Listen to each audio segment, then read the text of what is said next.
Mummy સાંભળ ને, મને બહુ જ ભૂખ લાગી છે. હા તો જો, ગરવામાં ભાખરી પડી છે સવારની અને ફ્રીજમાં અથાણું છે, ભાખરીનું અથાણું ખાઈ લે.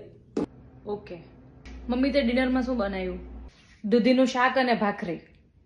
યાર પાછી ભાખરી?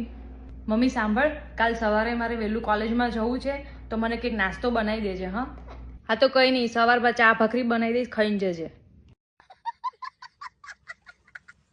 મમ્મી સાંભળ, હું મારા ફ્રેન્ડ્સ લોકો જોડે બહાર જઉં છું ને સાંજે આવી જઈશ. હા તો કંઈ નહીં, તારી માટે શાક અને ભાખરી મૂકી દઈશ, તું સાંજે આવીને જમી લેજે. મમ્મી ખબર નહીં હું કેટલી બધી એક્સરસાઇઝ કરું છું પણ હું જાડી જ નહીં થતી.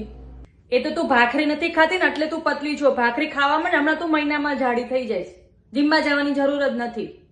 મમ્મી મને સવારનું માથું દુખે છે, મને કંઈક બનાવી આપ ને તું. એ તો તે ભાખરી નથી ખાધી ને એટલે હમણાં ભાખરી ખાઈ લે એટલે બધું જ સારું થઈ જશે તને. એ તો તું ભાખરી નથી ખાતી ને એટલે તું બધું છો. ભાખરી ખાવામાં ને હમણાં તું મહિનામાં જાડી થઈ જઈશ.